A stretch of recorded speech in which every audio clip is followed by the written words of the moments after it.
Dude. Okay, everyone, welcome to the Jewish story of America.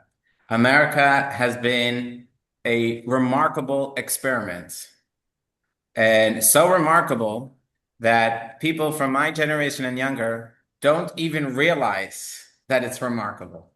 Many people today uh, take for granted the blessings and the gifts that America has given to this country and to the world.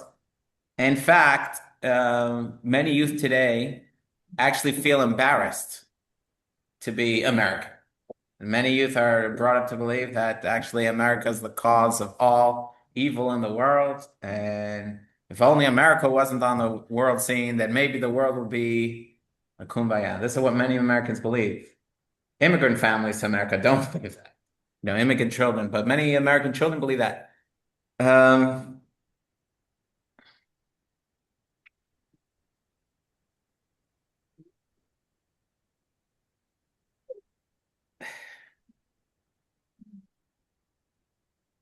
there was once this fellow who came from he was a Jewish fellow, and he's coming to the United States, and he wants to land. He wants to make it successful.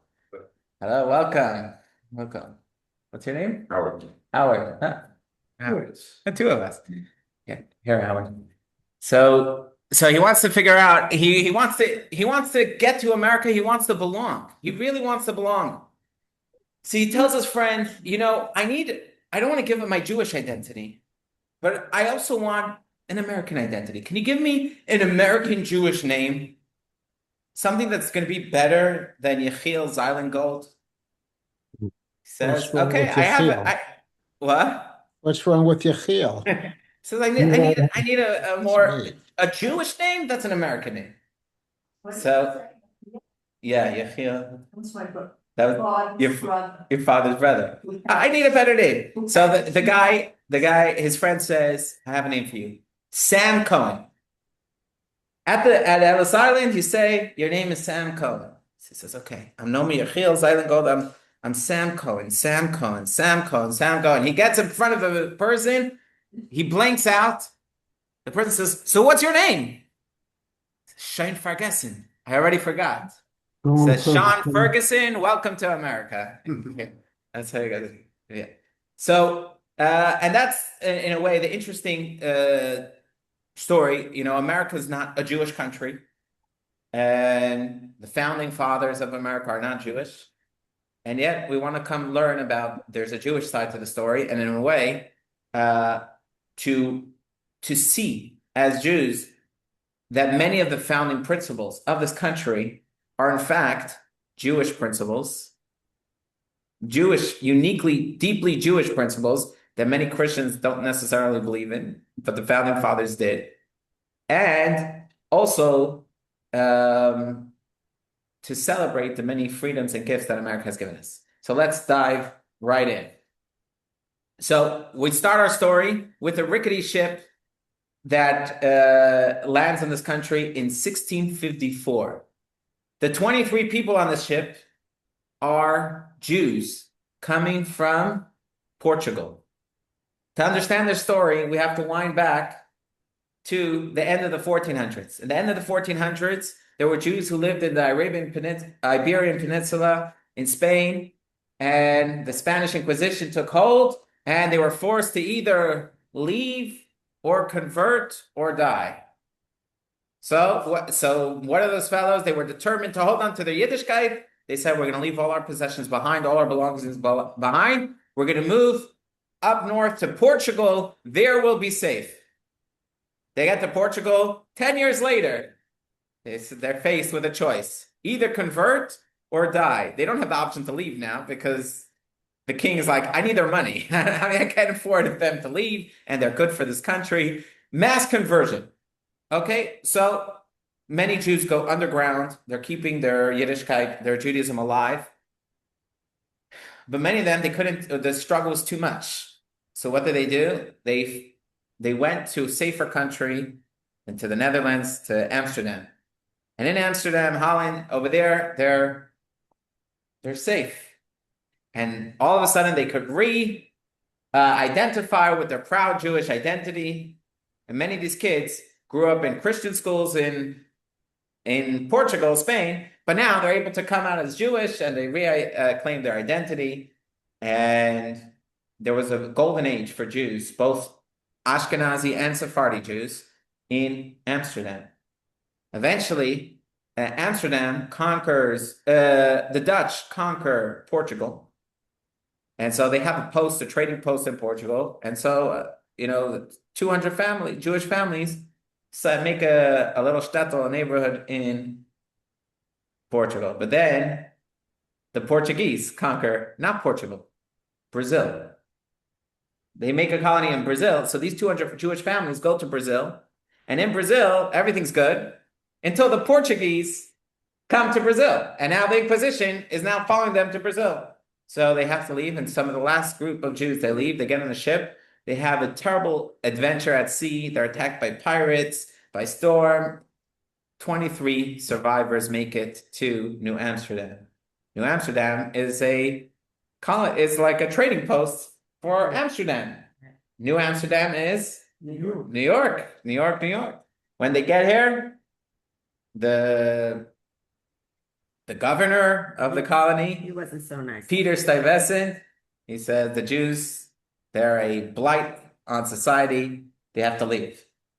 But meanwhile, there were many big Jewish investors in Amsterdam that were part of the West Indies company, and they petitioned, and the Jews were allowed to stay.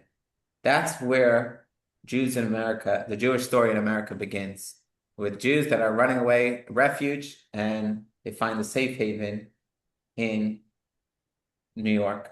Originally, they're not able to open a synagogue publicly. They have to do it in hiding in their home. Eventually, they opened the oldest synagogue in America called She'eret Israel, which means the remnants of Israel. They felt like there's nobody left of us. And they opened the synagogue, and that synagogue still stands. That congregation still stands in New York City today. The Spanish-Portuguese synagogue. Except there's a debate as to whether that or the Torah synagogue is the oldest. Torah synagogue in Rhode Island. Right. Well, I think the actual I thought building. that was the oldest I think one. Truro is the oldest building, but the oldest congregation. So sure. I'm not so sure. No, you're Oh, wrong. I'm wrong. I'm gonna tell you why you're wrong. That's why I come to learn. Yeah, we learned that it was That's- Toro in Rhode Island. I didn't know this. Let me hear. Well, we went to visit it a few times as Which like one? In Truro or Toro. I mean, we Yeah. saw the New York City one. Maybe that was the first one in New York, but That is. that's where they even have a seat where like George Washington came to visit. Mhm. Because that was like they even have a Jewish cemetery there, the first Jewish cemetery in the United States. Interesting. So anyone checking up Gemini or I'm looking right now. oh, perfect. Okay, I'm pretty sure that. we're gonna find the answer. I looked at it. Okay. So here's the question. What was the story? Yeah. We want to hear. Says tourist. And does it? That's what they do. In Newport, Rhode Island, Mhm. because. And they showed us. The upper balcony, and they said, you see that? See, that's what George Washington. Yeah, but George Washington lived in the 1700s. The She'eret Yisrael is officially from the 1600s. So I don't know. Okay. Torah synagogue was founded in 1658. Say again? 1658. Is what? Is a Torah synagogue. Okay. So what's the answer? Okay, this is come to lesson 2 to find out the answer. Okay. The Google list. Okay. After the War of Independence, we have the famous letter of George Washington to the Jewish community, where he writes, and this is text 1. If everyone could open up to page 3. Genya, because you made it today, you have to read for us text 1. Okay, here I go. Hold on. Important notice, important information. Okay. Okay. It says here that the oldest building is the Torah synagogue, which is what you said. Mm-hmm. It says here that while the Torah synagogue is the oldest standing building, the oldest congregation is Sharei Yisrael. Wow. So, Wow. so you say that right. Don't worry, it's so you'll have something to pray for on Yom Kippur, because what do you need to apologize? You need something, you know. Okay. Some, Okay. Yom Kippur will seal. Okay. Yeah. What? Okay. We'll get you. We'll get you. Yeah. Okay, Kenya. Okay. To bigotry, no sanction. This is a letter from George Washington to the Hebrew congregation in Newport, Rhode Island, August 18, 1790. The citizens of the United States of America have a right to applaud themselves for having given to mankind examples of an enlarged and liberal policy, a policy worth of imitation. All poses alike liberty of conscience and immunities of citizenship. It is now no more than toleration is spoken of us, of as if it was by the indulgence of one class of people that another enjoyed the exercise of their inherent natural rights. For happily, the government of the United States, which gives to bigotry no sanction, to persecution no assistance, requires only that they who live under its protection should demean themselves as good citizens in giving it on all occasions their effectual support. May the children of the stock of Abraham who dwell in this land continue to merit and enjoy the goodwill of the other inhabitants, while everyone shall sit in safety under his own vine and fig tree, and there shall be none to make him afraid. Oh my God, that's beautiful. So in this pivotal document that George Washington sends to the Jewish community, he says something unique about America that will be different than Jews existing in all other countries. In all other countries, Jews were maybe tolerated. They were tolerated. For example, under the French, Bonaparte comes, Napoleon comes, conquers a country. He says, we're going to give liberties to Jews if they become French. If they don't actually exercise their Frenchness, then we'll take away their liberties. That means that there's an authority above the French government, whoever, that they are the ones that decide which groups get the rights of. And then Washington says, not here. People of all religions are welcome here to be accepted while keeping their religion. They don't have to change who they are to be accepted here. Now, that's the idea.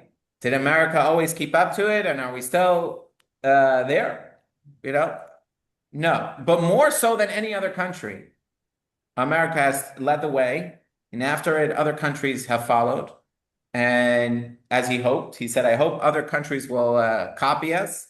And many countries did, with this idea of Jewish people do not have to be un-Jewish to live here. They could live here as equal citizens because it's not something we grant to them, it's something that they're inherent. And he quotes at the last line of his thing, he actually quotes a verse from Micah, the prophet, to get like a little insider knowledge that, he says, and everyone shall sit in safety under his own vine and fig tree, and there shall be none to make him afraid. That is that's part of Micah's prophecy, so he's alluding to that safety that's in the biblical prophecies.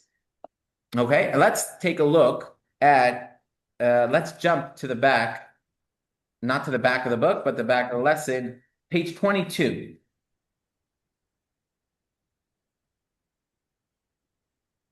Let's read text 9. Felicia, if you could read for us, text on it. The language of the inherent national rights distinguished religious liberty in the United States from Jewish emancipation in Europe. In Europe, emancipation was generally a quid pro quo arrangement. It assumed that Jews would change their ways and left open the possibility of what we later realized that privileges granted to Jews would be taken away if they did not significantly improve. Washington, by contrast, described religious liberty as an inherent natural right that can never be taken away. Okay, so now let's jump back to page 4 with the question. How did your family come to America?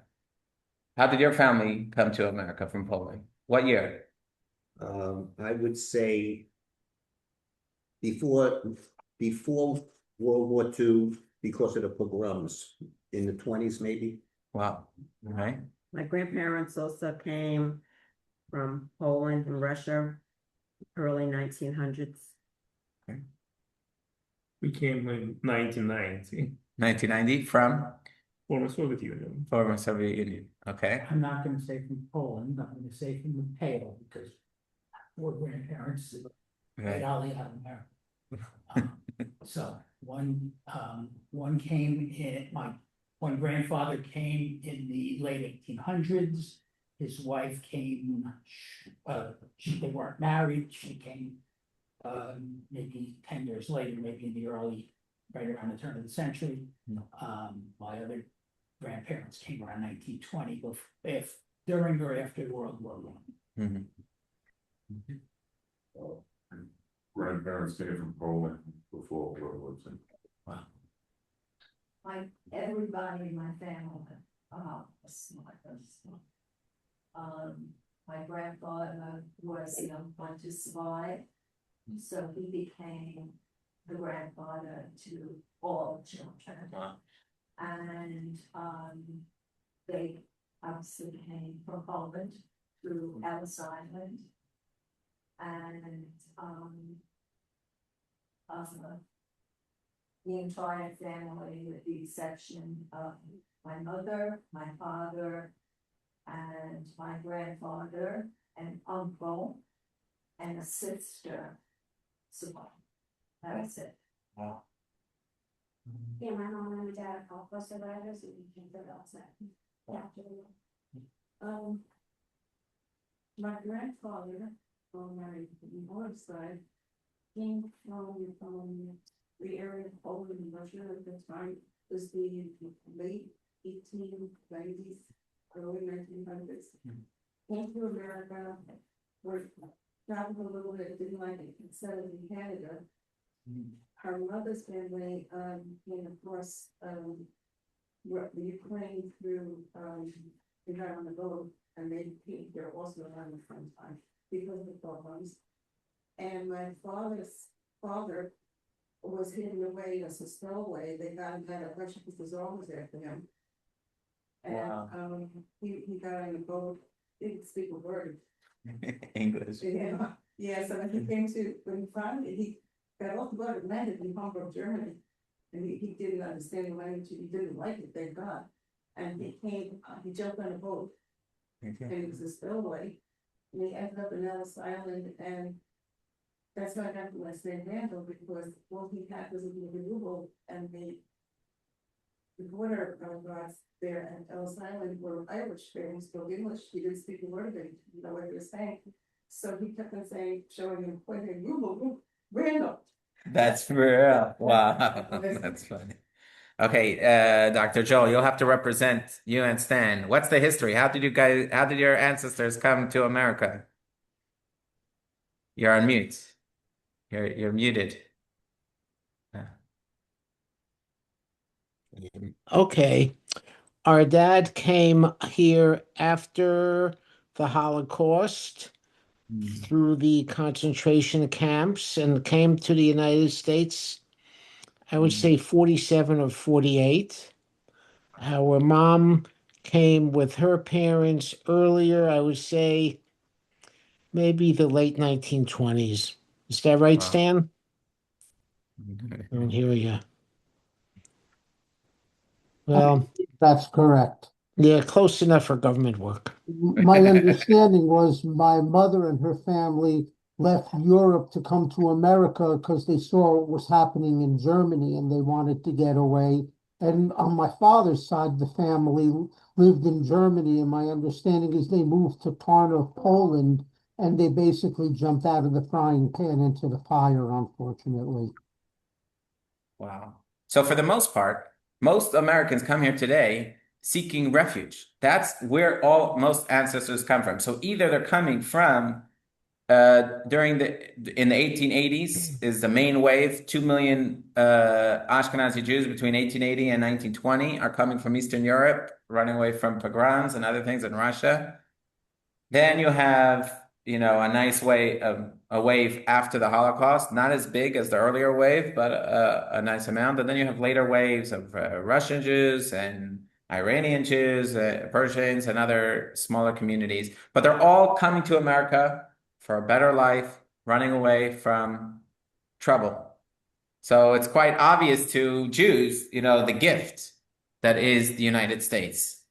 And so that's kind of, we're going to ask this question, but it's a little odd to even think about this question. But why do you think that Jews have flourished in the United States more so than anywhere else?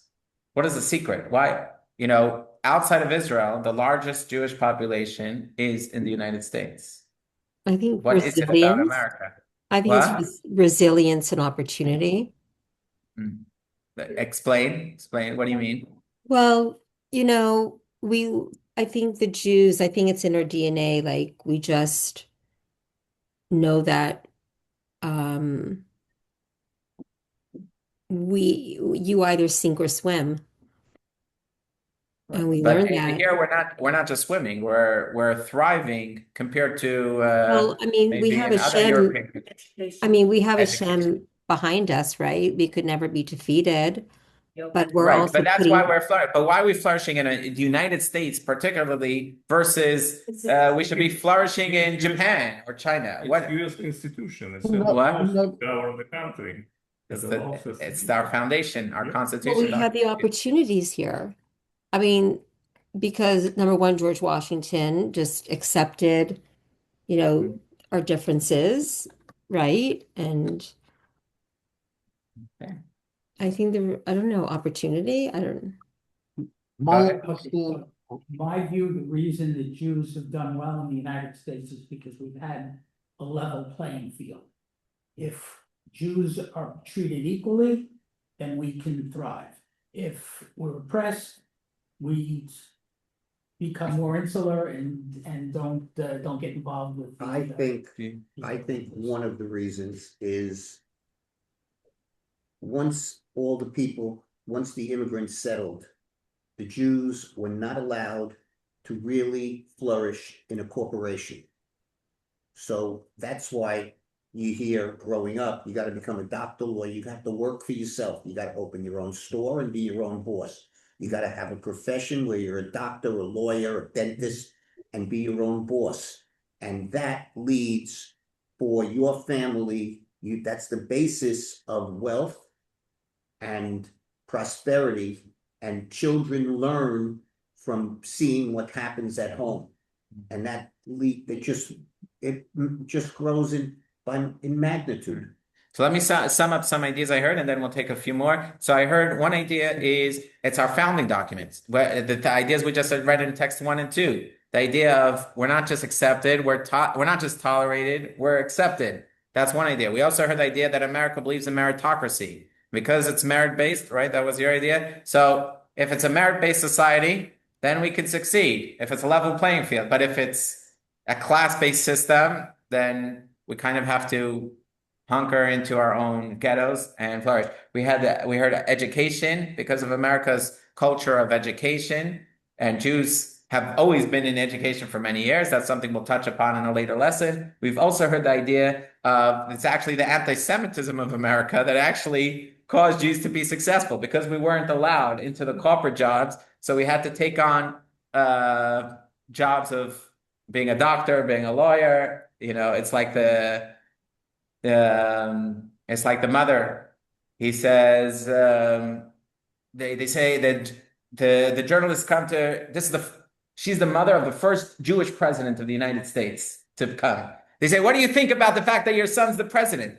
Like, well, his brother's a doctor. That's the Yiddish nachas. Like they say, they ask a Yiddish mother, what do you think? When is a child considered a fetus? When is it considered viable?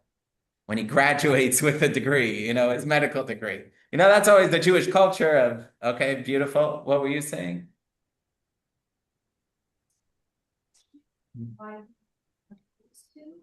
So it struck me, if you look at history, we've always been attacked because we stick to our culture.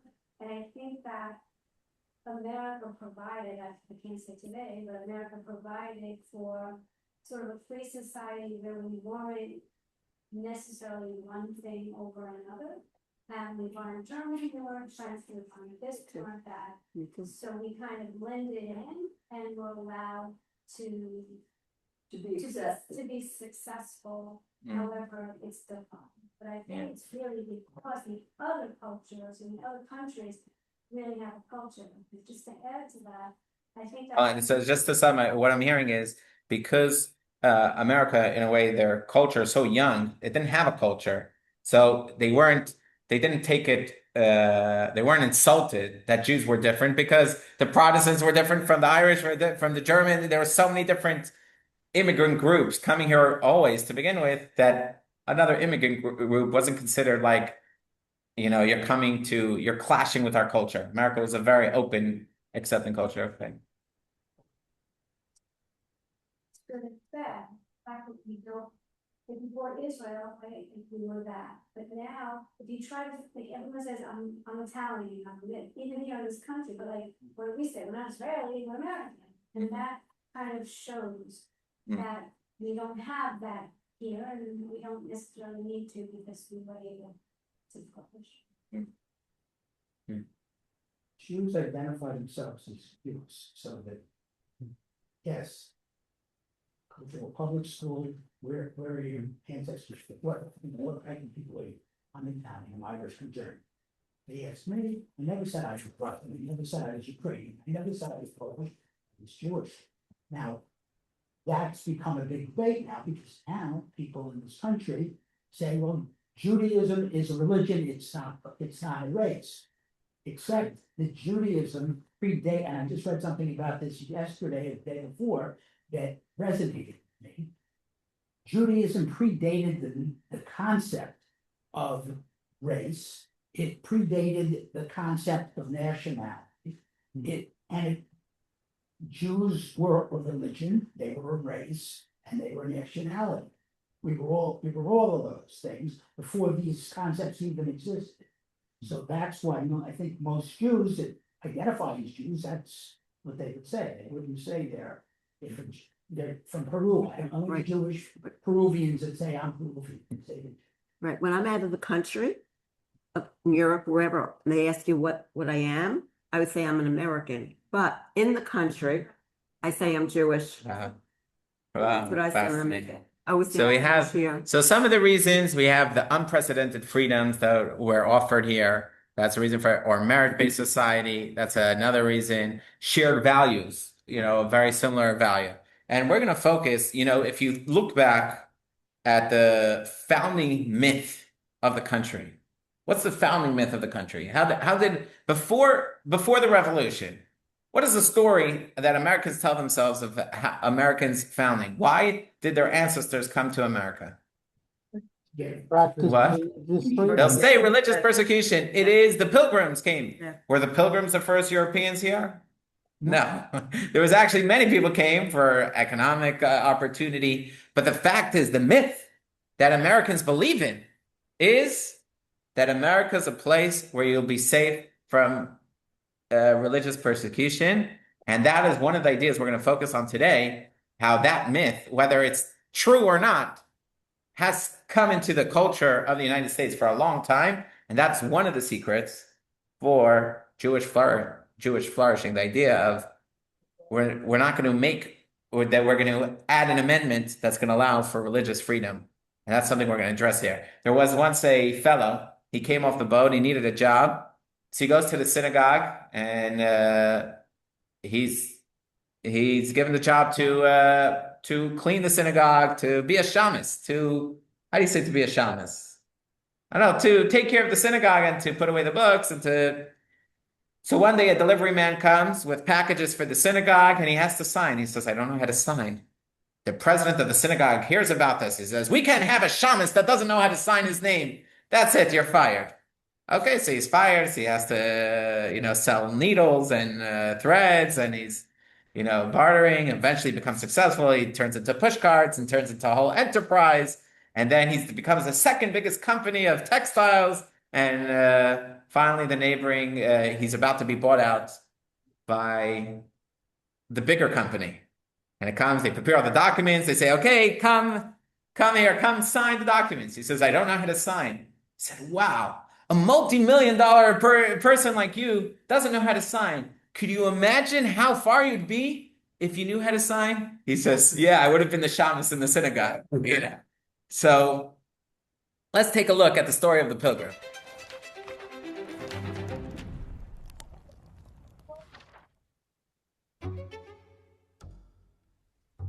From the 15th through the 17th centuries, Europeans crossed the Atlantic in waves, seeking gold and glory, furs and fortunes. But the winter of 1620 brought a different kind of traveller, souls who risked everything for the chance to worship freely. The Pilgrims were English separatists, a radical breakaway from the Church of England. They believed worship had drifted far from God's original design. This put them at odds with England's religious rule and tyrannical monarchy, and inspired their perilous journey. The Pilgrims embraced the biblical idea that the Creator is intimately involved in the details of life. They saw evidence of this everywhere. A sudden wind that saved their ship, the discovery of unexpected food, a Native American who spoke their language. Furthermore, the Pilgrims and later American founders saw their story as a modern parallel of sorts to the Jewish exodus from Egypt. England was like an Egypt, its king like a pharaoh. Their voyage mirrored the exodus. The Atlantic crossing and early hardships were similar to the Jews' Sinai trek, and America was like the Promised Land. After enduring a brutal winter, losing half their group to disease and starvation, the survivors managed to produce a successful harvest.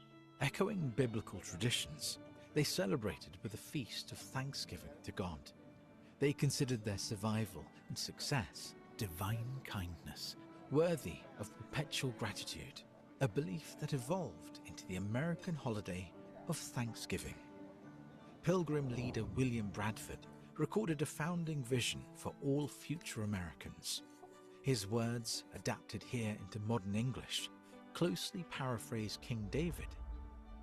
"May not and ought not the children of these fathers rightly say, our fathers were Englishmen who crossed this great ocean and were close to perishing in this wilderness.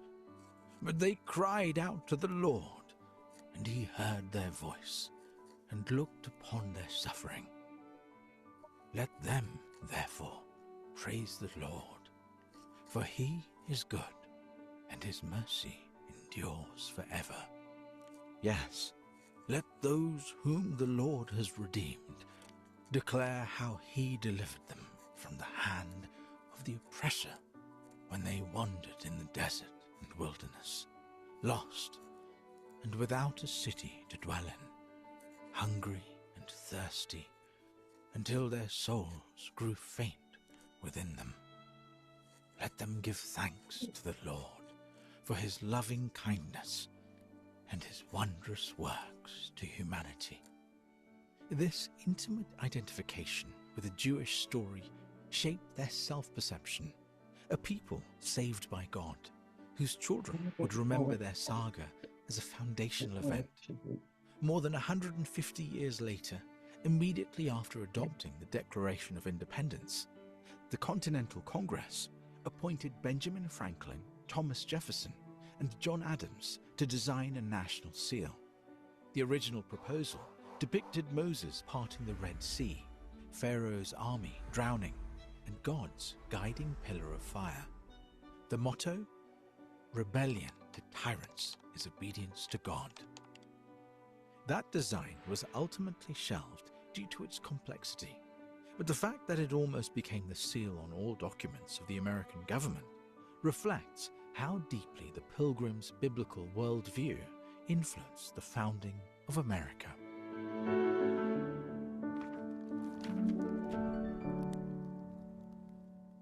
Let's take a look at page 8 in the student book, and we'll see some interesting things from the founding. So Yale University opens in 1736. What do they put on their logo? Hebrew letters, Urim Vitumim, light and truth, or justice and truth. From the anti-Semitic, they're from the better ones. Everything's relative. Okay, let's the Liberty Bell. What's the mark on the Liberty Bell? Proclaim liberty throughout all the land unto all the inhabitants. A direct verse from the Torah, from Leviticus, right? Where it specifies liberty for all its inhabitants. You know, many Europeans, you'd say Europeans are Christians, so Americans are Christians. It's a different type of religion. The religion in Europe was a New Testament religion. They didn't believe they didn't look at the Old Testament as anything. But the founders of this country very much believed that we have to look to the Old Testament as a model and see that there's a lot of wisdom there and draw upon us. And it almost became the national language of America was going to be Hebrew. Really? Right? The Hebrew was almost going to be the national the language. They wanted a new language. It was going to be Hebrew. It was English. If you look on the U.S. Supreme Court, on top, it shows the different lawgivers. Who's at the center? Who's the central lawgiver of history? Moses, Moshe. Again, you look in the gallery on Congress, right? In the Capitol, what do you see? Moses is in the center. All the other ones, Moses is the only lawgiver his image is straight on. All the other ones are facing Moses, seeing that what's the central pillar of morality? Where does it come from? It comes from Hashem. It comes from God. That's where it all starts. And so from this perspective, which is amazing and fascinating to see, is like, wow, now I understand why Jews feel right at home. It's one thing to be tolerated by a society that maybe doesn't understand your language. So even if they tolerate you, at the end of the day, when your cultures are so different, there's just no way to belong. But there's actually very much the culture of the founding fathers was actually, to a certain degree, open to the Jewish culture, and they actually saw a certain kinship. Some. It's not black and white. It's not like all founding fathers and all Jews and all, obviously there's a lot of gray, but to a considerable degree, this is the truth. This is the case.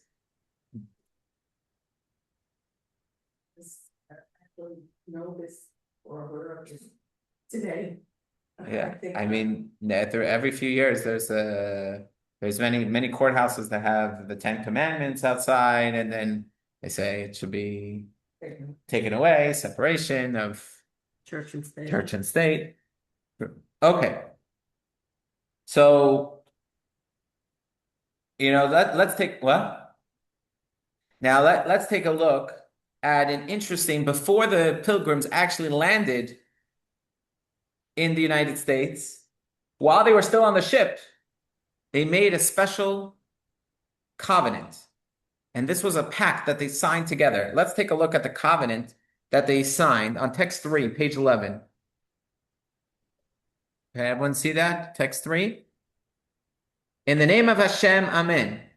We whose names are underwritten do by these presence, solemnly and mutually in the presence of Hashem and one another, covenant and combine ourselves together into a civil body politic for our better ordering and preservation and furtherance of the ends aforesaid, and by virtue hereof do enact, constitute, and frame such just and equal laws, ordinances, acts, constitutions, and officers from time to time as shall be thought most meet and convenient for the general good of the colony, unto which we promise all due submission and obedience. So the Pilgrims themselves termed the document a covenant. They're making a covenant, and everyone on the ship signed the covenant. So that's pretty radical. And it's like, what do you mean radical? They made a deal. They made a contract. But think of how most societies form. When you think of the culture of most civilizations, they come either one of two ways.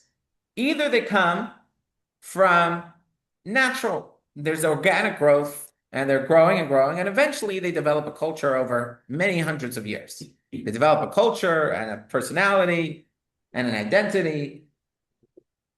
The other option is conquest.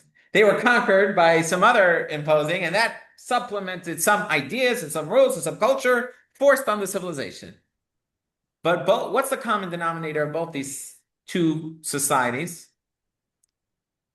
The mission statement came second.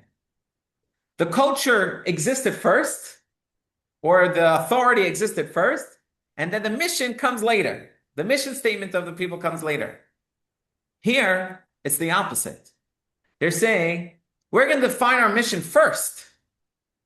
We're going to become a people of a covenant of what we stand for, and we're going to build our society to that end. Let's read in the beautiful words of Rabbi Jonathan Sachs, text 4. Someone with a loud voice. Who can read in a loud voice? Yeah, go ahead, Sophie.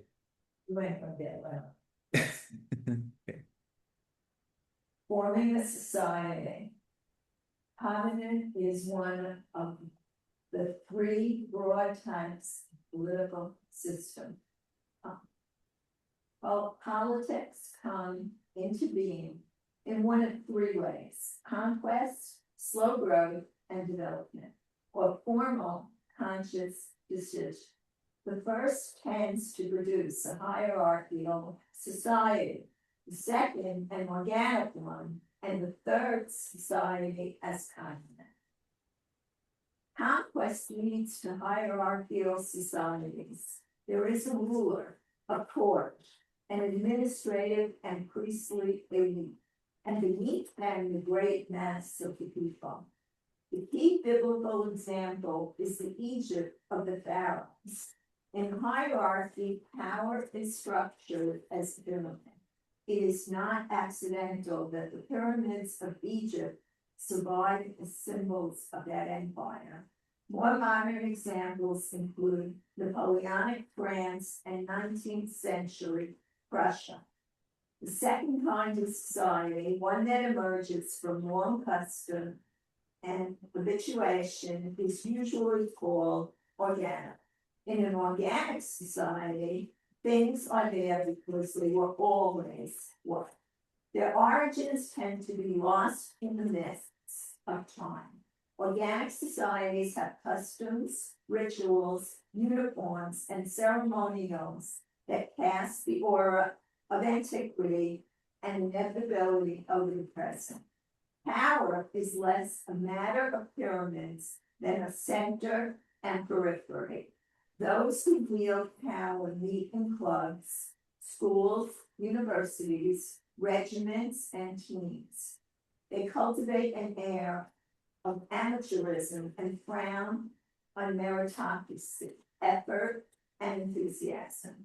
Roger Scruton's England, an elegy, is a prose poem to this kind of society. The third kind, covenantal society, is formed in a conscious act of new beginnings. The parties come together to achieve what neither can achieve alone. The key element in covenant is neither power nor the past, but a verbal declaration, a mutually binding promise. Covenantal politics is supremely a politics of the word given, the word received, the word honored in trust. Okay.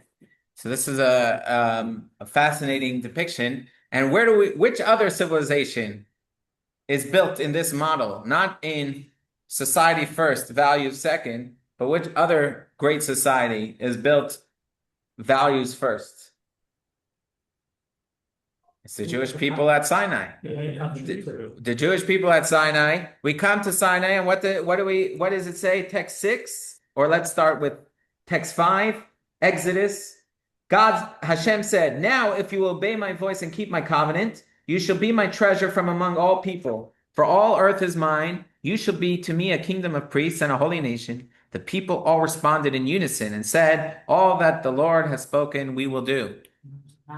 Over our head, we're not moving. So there was a special relationship, a special covenantal for another time. But there's a special covenantal relationship is the saying. And the covenant wasn't just us and Hashem. The covenant was also amongst each other. That a founding principle of this relationship will be that it won't just be we're a family, we get along, we like each other, but actually we will see to it that the members of our family live to these values. And that's why it comes, as we said earlier, the confusion. Are Jews a family, or are we a religion, or are we a race? What are we? We are a family with a covenant. So there's a religious component to our family, but ultimately, the family starts first. The family is the one that took the covenant. What happens if a member of the family isn't keeping the covenant? Are we just going to kick them out? No, they're family first. Family first. But we feel arvut. Arvut means we feel responsible for one another. And that means responsible in material. We want to make sure that if they need something, we're there for them. Materialistic, financially or emotionally. And then a layer on top of that is also, if we can help them reunite with the covenant, that's also of supreme value to Jews towards one another. That we see in the Medrash text 6. When the Jewish people accepted Hashem's rule on Mount Sinai, they did so joyfully, as one. As the verse states, the people all responded in unison. In doing so, they even committed to serving as guarantors for each other. Okay, and that's something that we have here today.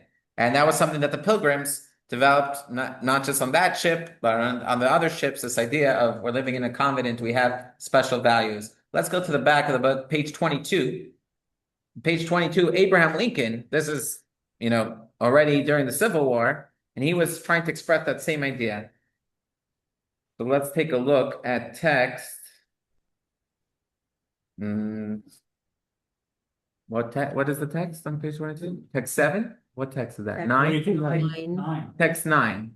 Talking about 22, page 22. Page 22. I might have it wrong. Text 11, actually. Page 24. Page 24, text 11. And this is Abraham Lincoln. What is he saying? We are a nation formed by a covenant, by dedication to a set of principles, and by an exchange of promises to uphold and advance certain commitments among ourselves and throughout the world. Those principles and commitments are the core of the American identity, the soul of the body politic. They make the American nation unique and uniquely valuable among and to the other nations. But the other side of the conception contains a warning, very like the warning spoken by the prophets to Israel. If we fail in our promises to each other and lose the principles of the covenant, then we lose everything, for they are we. In other words, Abraham Lincoln is saying, right? And so this founding principles went all the ways up to, I don't know if it exists in people today, but at least in Abraham Lincoln's time, that was the strong idea. This nation was founded on principles, but you have to work it. It's not something that, it's in the founding documents and now we exist and then we could abandon the principles. No, our whole foundation and our whole success will be if we keep this covenant. Otherwise, we're like Isaiah's prophecy telling the Jewish people, you abandoned your values, eventually you are no more. And so that's a very powerful idea. Let's go on to another part of the discussion, okay? Besides for this idea of unity, responsibility, and full investment that we learn from Sinai, and we see it here replicated so beautifully in the United States, we have another idea that's equally important, and that is the idea of what is the role of Judaism's. In other words, when we think we spoke about, the fact that America embraces, allows us to be Jewish. What about our Jewish side? Is America a fertile ground for the Jewish story? Or is America ground for assimilation? It's very much up to you, your choice. It's free choice, right? Well, if you just look at what do you see? You do see a tremendous amount of assimilation. Well, that's Today. 1700s until today. Yeah. Now, I do want to mention there is this. I don't remember his first name, but there was this Jewish fellow. His last name was Phillips. He lived in during the Revolution, and he was a shochet. Yeah, I'm good. How are you? What a surprise. He was a shochet, and he lived in New York. And eventually, during the Revolution, there was a big split in the Jewish community. Should we side with British, or should we side with the Patriots? And he was a very advocate that we should. They said if we support the Patriots, we're going to have to close down our shul. And he was pushing very hard. He says it's worth it to close down our shul because at least our shul, the Jewish community will flourish under the revolution more than under the British. And eventually, there's a beautiful letter where he writes to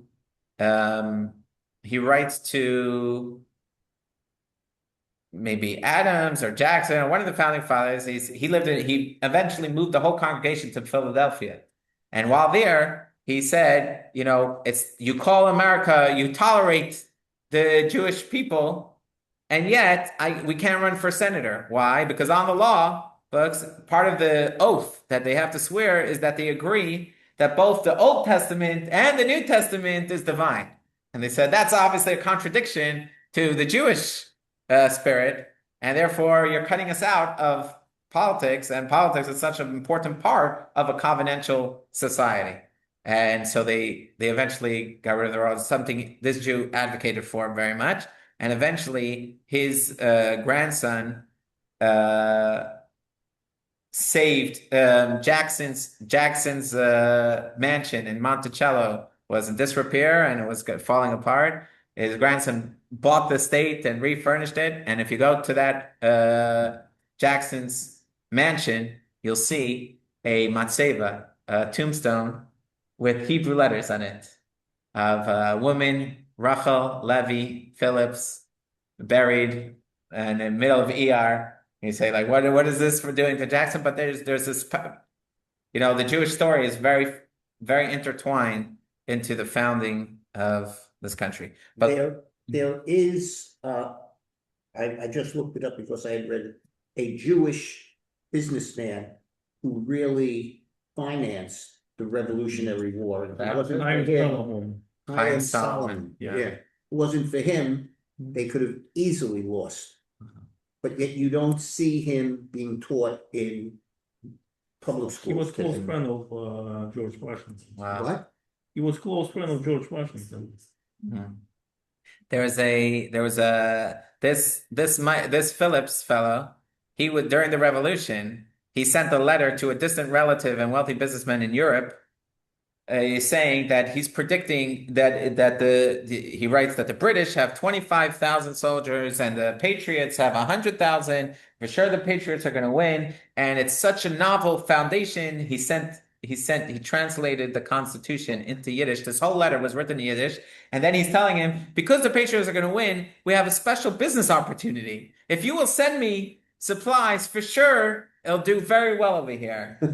That letter never made it to this relative in Europe. It got stuck by the British. The British got the letter, and they thought it was a code because it was written in Yiddish, but they didn't know Yiddish.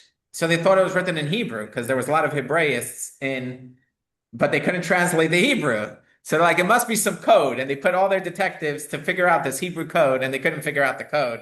And it would have gotten him in a lot of trouble because he was clearly in favor of the revelation. But that's just an interesting artifact that we have today. Okay, so we have building the new world. We have the Mount Sinai covenant, which leads to the Pilgrims adopting that ethos in their lives, and which leads to the Mayflower Pact of the 1620s. Okay.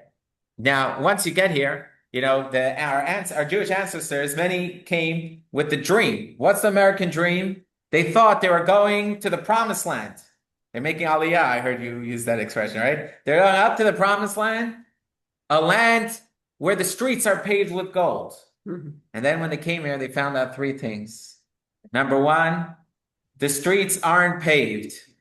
They're not paved with gold. They're not even paved.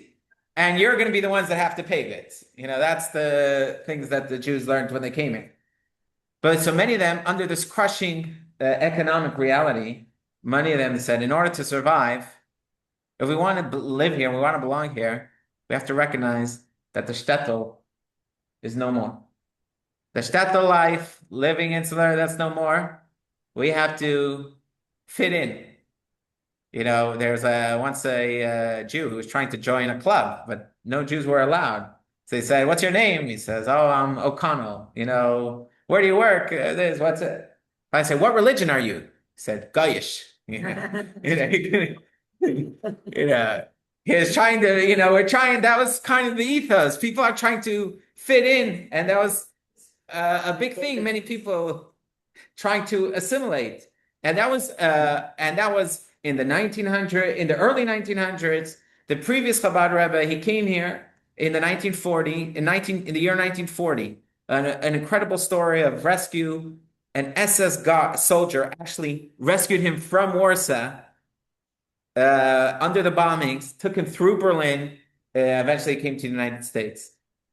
And when he got here, he writes in his diary, he says, I came here. He was there previously a few years earlier on a visit, not as like a place to resident, just to visit. There was already many of his followers already lived in the United States, part of the wave of immigrants in the 1800s, many Chabad synagogues in the New Haven and Charlotte, South Carolina, and other places, and Chicago, and all these places. But this time he comes to stay. When he comes to stay in North Carolina, and then he comes in 1940, and he comes off the boat, and he meets his followers, and he tells them, "We are here today to plant the seeds, to replant the trees that are being chopped down in Europe. We're going to replant it here, and we're going to grow and blossom." And he writes in his diary how saddened he was when his followers came and they said, "We just have to tell you the reality's here. We want to be honest with you. We don't want you to think you're going to come here. People are very nice here and polite. You're going to say your speeches, and they're going to clap, and they're going to smile, and then you'll become a little rabbi in some back corner. That's not what's appreciated here.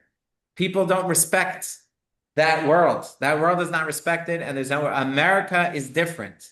America is Andrish." That's what they were doing. And he said he was crying when he heard those words. But he said, my father told me.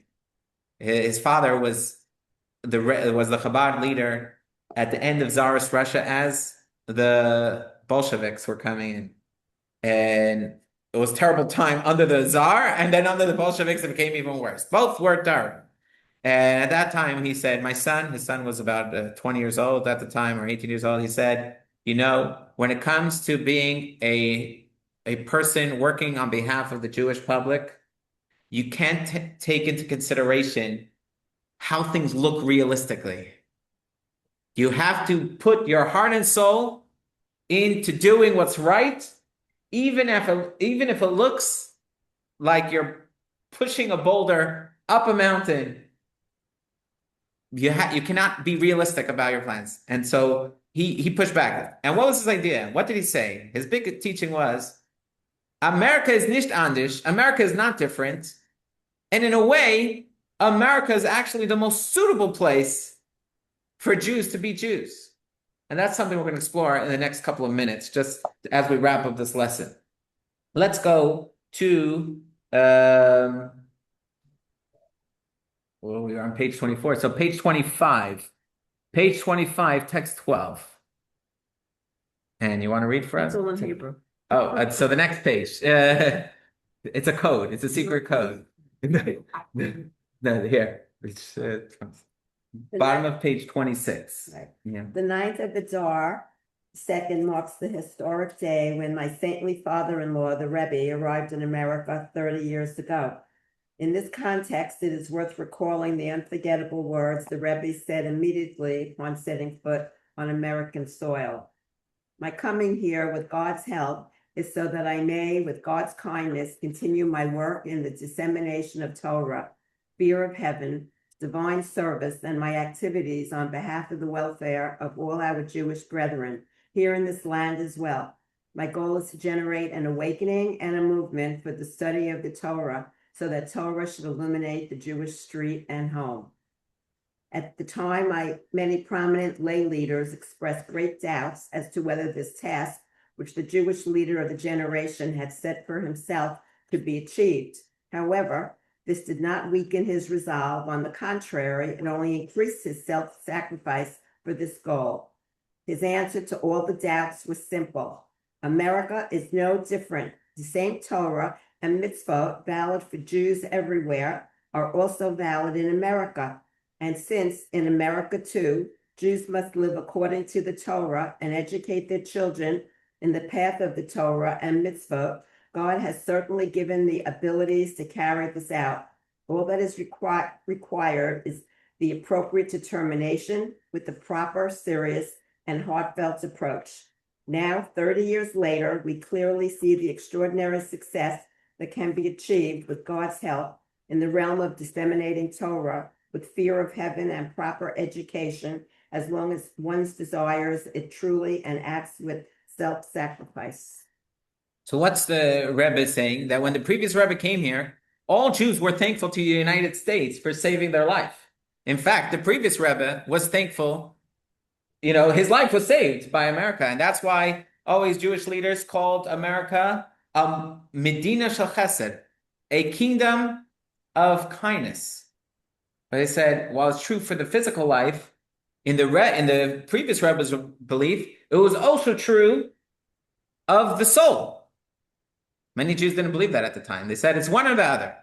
Either we have to embrace our American identity or our Jewish identity. And they come at a cost.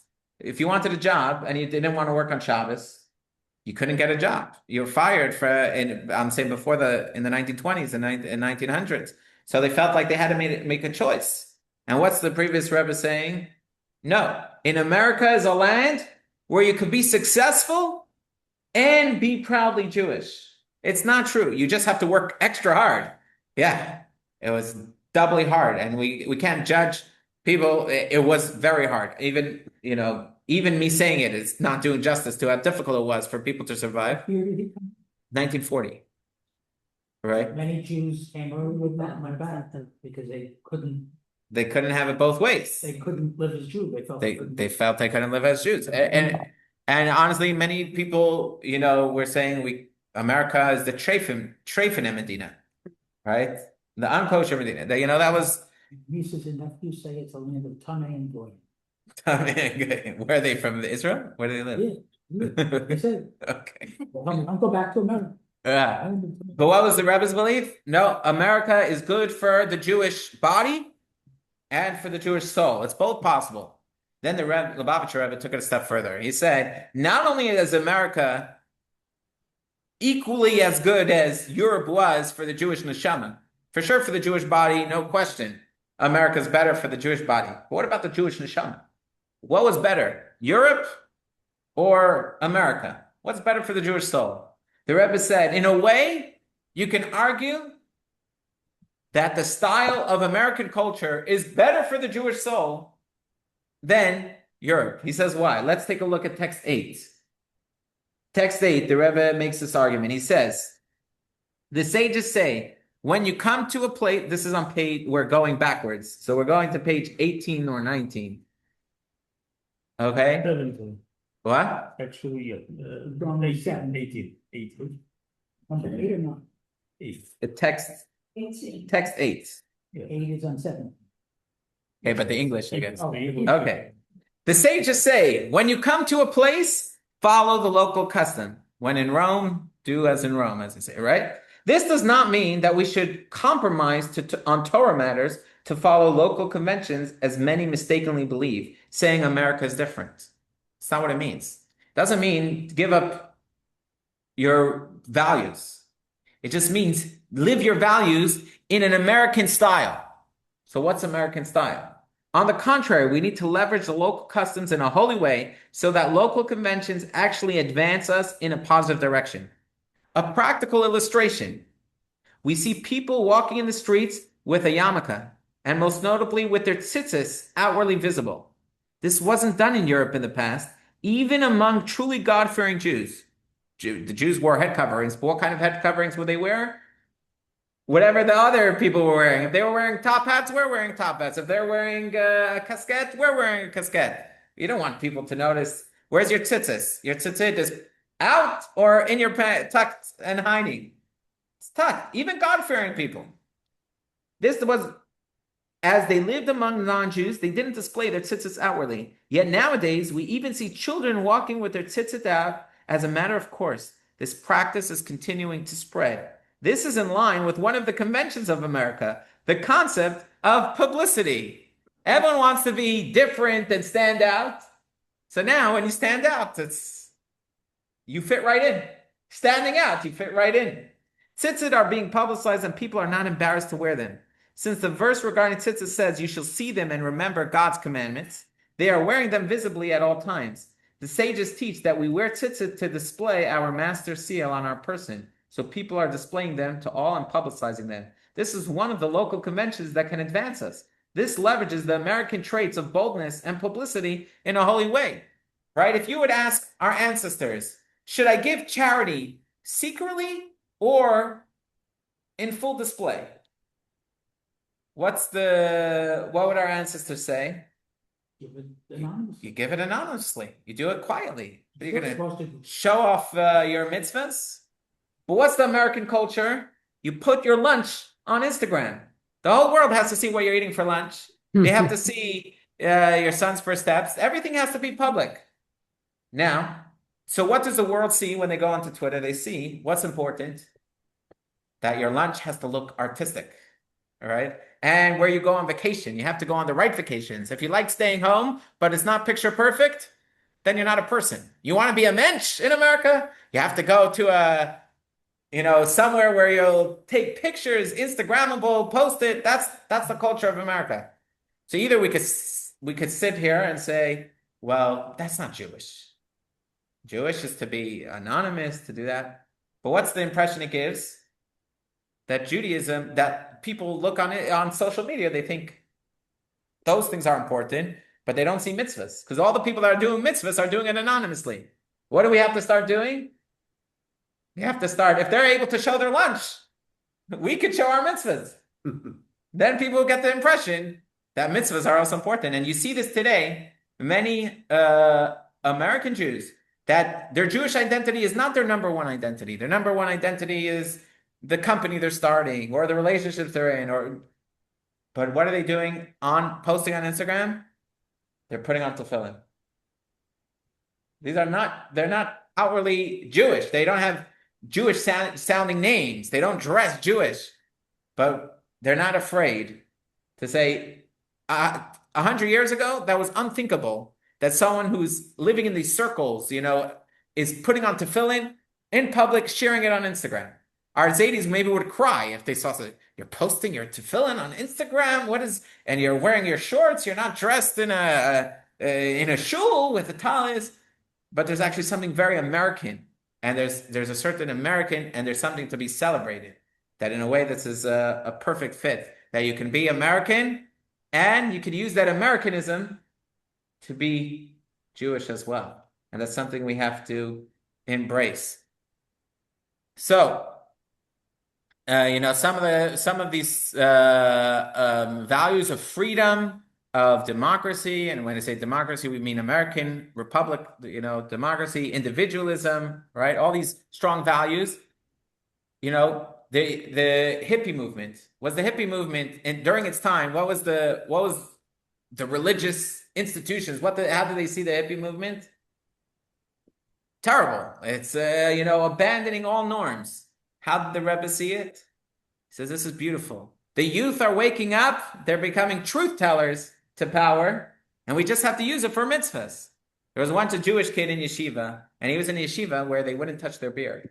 They were all clean shaven. They're all clean shaven. And this boy wanted to grow his beard. It was a biblical mitzvah not to put a razor on your chin and not to shave the beard, but they follow the opinion you are allowed to shave. He wants to grow his beard. So they said, no, then you'll look like the hippies. We don't want you to be associated with the hippies. So they said, unless you get a big rabbi to endorse you. So he went to Lubavitcher Rebbe. He says, what do you think? My dean in this yeshiva says, I'm not allowed to wear a beard because it looks like the hippies. The Rebbe said, and what does it bother you that some Jewish kids are doing a mitzvah by wearing a beard? So the hippies are wearing a beard. They're doing good things. Like the idea that the kids are afraid to do different than their parents means that they're also not afraid to do mitzvahs. If their parents didn't do mitzvahs, so what? I'll do mitzvahs. Just because my parents didn't do mitzvahs, I won't do mitzvahs.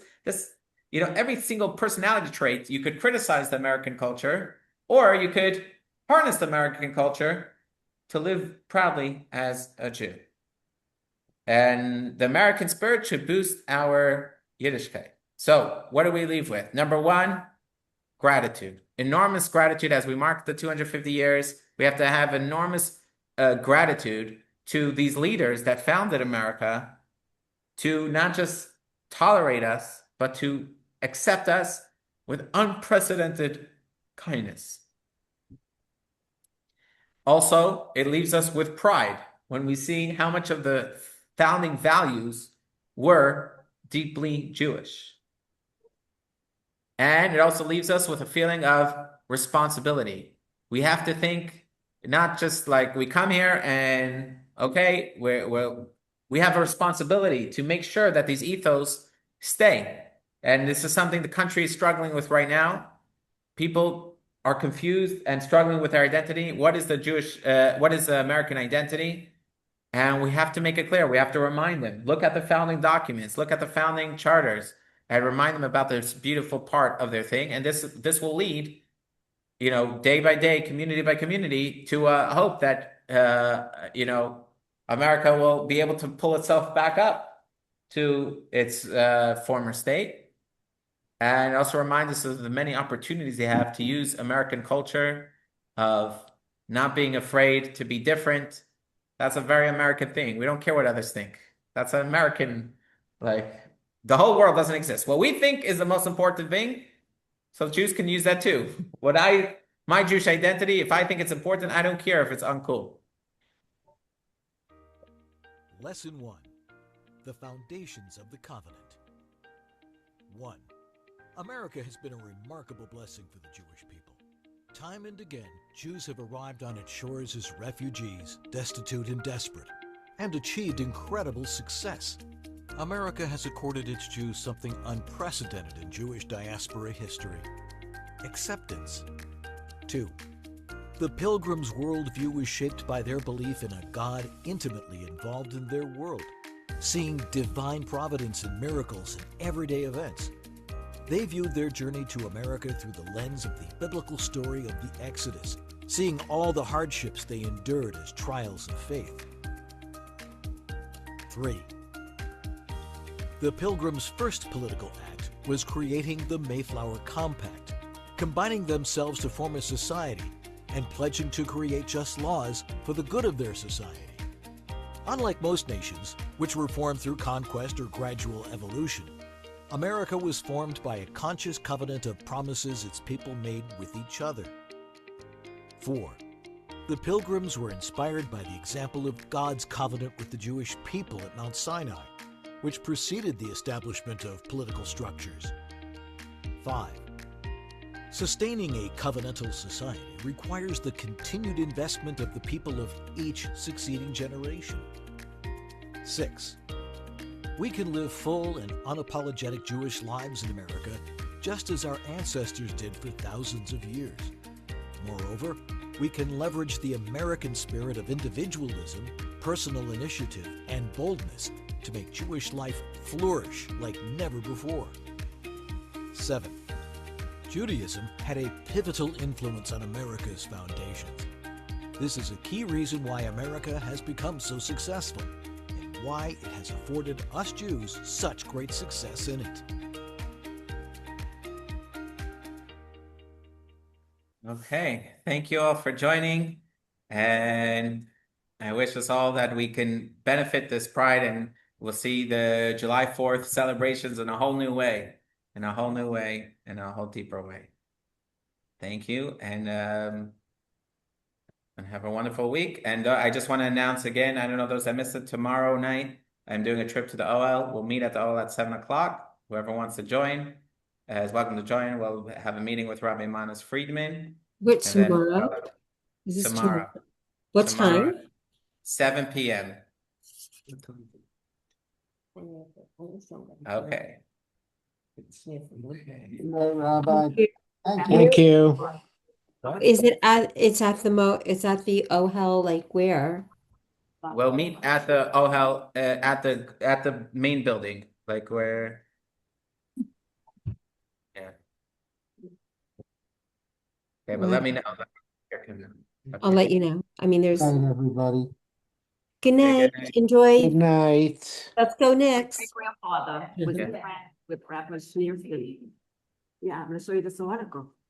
And he stayed because on his Rabbi Schneerson will reside in Lakewood. He stayed at my grandfather's house. Really? Yes, whole thing. They thought he was going to move to Lakewood for Passover. He was there. That was your great That was my great. great grandpa Charlie, yes. What was the last name? What? Aston. Paston. Wow. I knew this. I knew this part of American history. I didn't. Aston, did you say? Aston. Oh, Patson. Aston, and my grandpa, yeah. There's three. It's going to be 2 more He lessons. hosted. The next Rabbi 2 Schneerson Wednesdays. in his- Lakewood. And he stayed Nice at to meet you. the- Where I did think you I'm going go? there. One. Really? My daughter. Thank you for My making daughter. the trek up fan. the 135. Very So, Yeah, and he stayed there and he's. it was It's not very the Nice to same meet you. community. What? I haven't been there. It's crazy. It's very congested now. It used to be the country. Yes. Now you can't, to go down this main street, it takes you like forever. Yeah, he was very involved. He donated a lot of ambulances. A lot of fun. He went to wow. Palestine. Yeah, he was a Chabadnik, no? My Wasn't grandfather was, you know, he? He was a descendant of Chabad. well, my great Pastor. grandfather pastors. I don't know, but he came here in the 1880s. Right. If I understand it correctly, he was from Chabad families. So that means you're either And he has will to live to come to my wedding and he died he right. lived that long. Wow. Yeah. And my son is named after him. It's very, you know, proud. So is this for future weeks? Yeah. Are you coming future weeks? Thank you. We'll see. It's not up to me, it's up to Hashem. Okay. So let me. I could hold a book. Should I hold a So book? I'll Or... take it because I hope to come again. Okay. When- Perfect. My daughter in Lakewood is expecting and I don't. Okay. Okay. Beautiful. The next 2 Wednesdays we're The gonna next do 2 at 7 Wednesdays. p.m. 2 Wednesdays or 3 Wednesdays? 2 more Wednesdays. It says 4 lessons I know here, it said 4, but it that- was designed to be 60-minute lessons, and I made it into 3 90-minute lessons. Gotcha. Yeah. So what do I gotta Okay. do to make sure I get the CLE? So I'm gonna send you. I have your email. Yeah, I'll send you. You'll just reply to me with the information. Extra? What? Yeah. Very interesting. Very good. I know it was a different vibe than what you were expecting. Yeah. I mind going. Good. Good. Very nice to meet you. And thank you. That my family groups.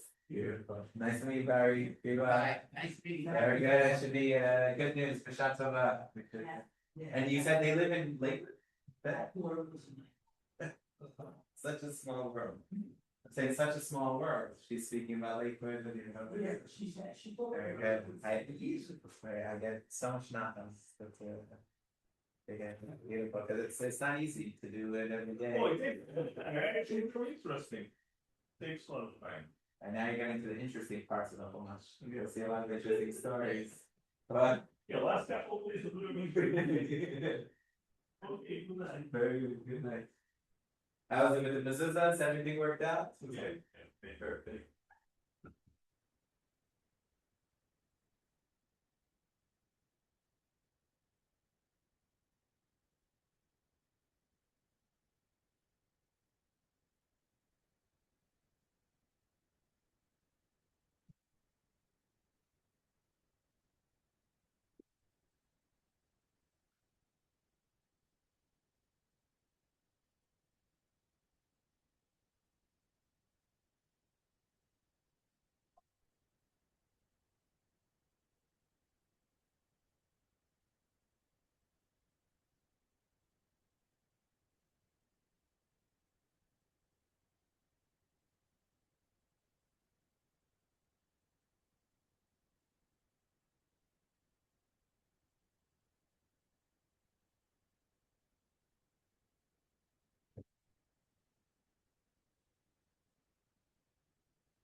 appreciate that has returned to that ancestral land and to 1,000 years.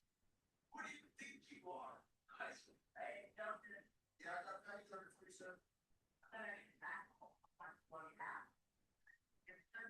Yeah, I tried cipher. You know what day? Not sure. Can check for you. You know, I got a game.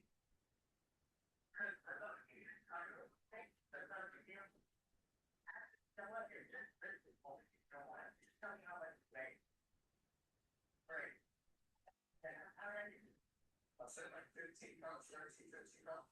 Okay, I didn't have that up there. I didn't know like 30 seconds. I'm Lauren. Thank you so much. She's really appreciate it. Oh man, so I like the literally don't have to eat. And then you just get the fries up with right. Oh, there we go.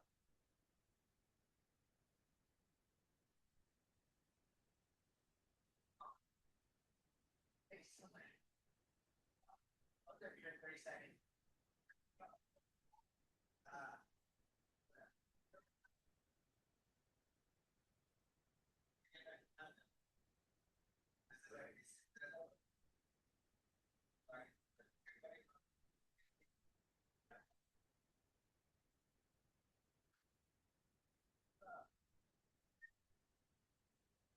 And how about the name like the face?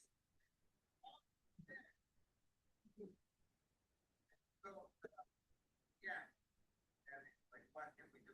So, see, I paid him the money, and then it was fine. I'm good. She said, it's all right.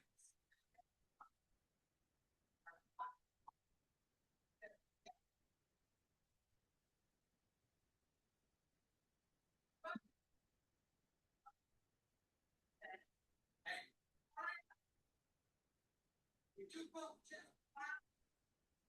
I don't know what you do. See, you're on the 2.4 gun, Jeff. 64 gun. Well, where to go? It's fine. Oh, amazing. So I'm not sure it's the British, right? Money. It's the people are really. I want to go to the post office and want to send a message. And the post office. Shoot. That's the name. Post office, yeah.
We take money.